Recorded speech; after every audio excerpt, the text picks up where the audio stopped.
Alors, je vais vous montrer dans cette vidéo comment installer WordPress en local.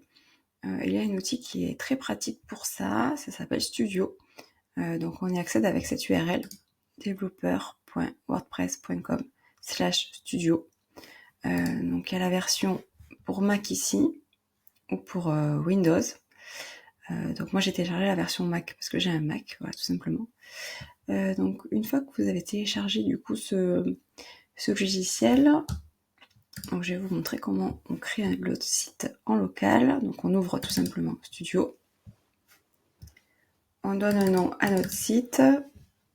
Voilà, on peut laisser ça par défaut.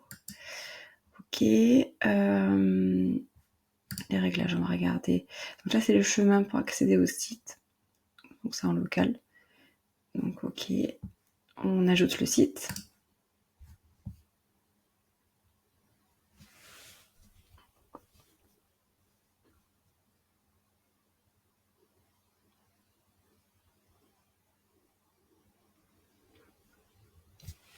Voilà, donc on a notre site qui est prêt.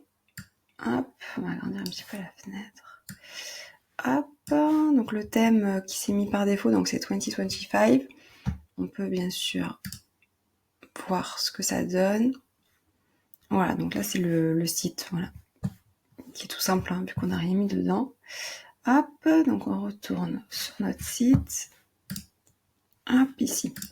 Donc là, on peut le personnaliser comme on veut. Hop, éditeur de site.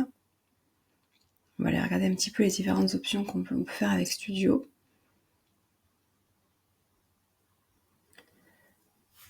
Hop, donc là, on peut changer, créer un menu.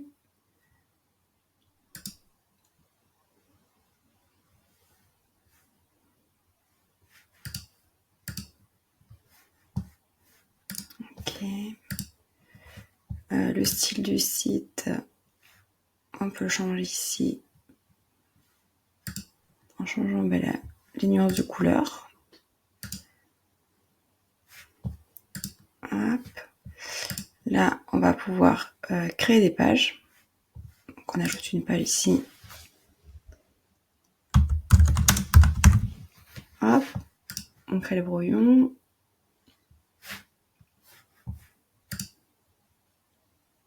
Voilà, donc là, il nous fait un petit tuto.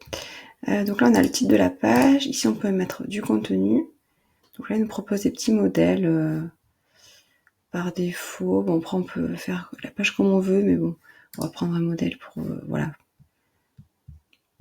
Ici, on peut changer le texte, bien sûr. Hop, et une fois que c'est tout bon, on peut tout simplement enregistrer la page. Donc une fois qu'on a créé notre page, on retourne sur l'interface. On voit que la page ici est bien publiée. On peut supprimer également les pages qui nous mettent en exemple. On les met à la corbeille. Ça sert à rien de les garder. Hop, on va retourner un petit peu voir les modèles. Donc ça, c'est les différents modèles de pages. Ça, c'est page 4 c'est les pages d'erreur.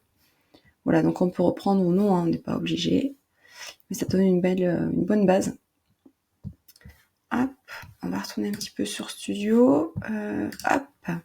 Donc là, on a vu voilà, pour éditer le site, les styles, bon, c'est ce qu'on a vu à l'instant. Hop, partager. Donc là, on peut lier donc le site qu'on a fait sur le local. On peut le lier à wordpress.com. Ça permet simplement de publier le site une fois qu'il est prêt, voilà, de le mettre en ligne. On peut également importer toutes les données et les exporter aussi ici, si jamais on veut les mettre ailleurs sur un site qu'on aurait déjà créé ailleurs. Et là on a différentes le détail en fait du site, l'URL du local en fait c'est pour permettre simplement on peut copier l'URL, aller sur Google Chrome par exemple et la coller, hop, et là on accède du coup à notre site. Hop, la version de WordPress qui est utilisée, donc c'est celle-ci, c'est la dernière version PHP et les différentes données pour accéder au tableau de bord. Voilà, donc c'est assez pratique. En fait, ça permet de créer un site assez rapidement. Donc voilà pour l'installation du WordPress en local.